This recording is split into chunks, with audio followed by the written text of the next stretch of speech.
Бүгүнкү күндө кыз узатуу мааракеси өзгөчө жаңыча стилде өтүп жатат. Заман талабына жараша атайын даярдыктар көрүлүп, элге чоң той берип, баталуу каадасы актуалдуу бойдон.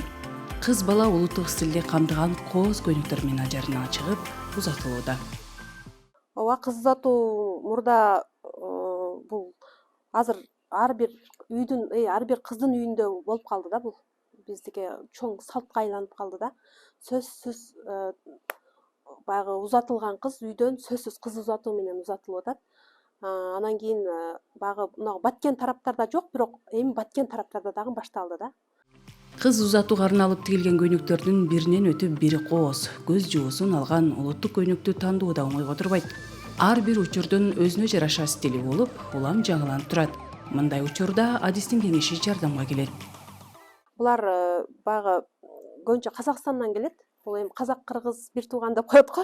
Бири-бирибизге окшош да. Анан кийин ошол казакстандыкынан чакыртабыз, анан өзүбүздүн дагы буюрса ошто деле Бишкекте деле биздин өзүбүздүн дизайнерлер тигип баштады. Буларды баягы размери болбойт. Булар 4, 5, 6 размерге чейин түшөт, себеби аркасын корсет кылышат да. Ошондуктан баягы толураак кыз, арык кыздарга размери жок кете берет. Артынан эле тартып коебуз.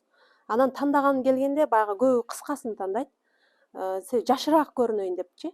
Анан кийин баягы кичине толураак кыздар мен арыгыраак көрүнөйүн деп узундарын тандашат да. Учурдун талабы ашыкча жасалгасы жок, денеге ыңгайлуу ар бир кыздын табитине жараша тандоосу.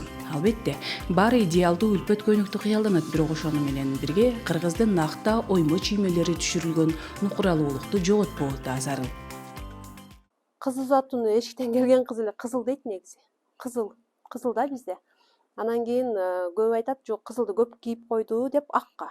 Анан калган түстөр бул кете берет.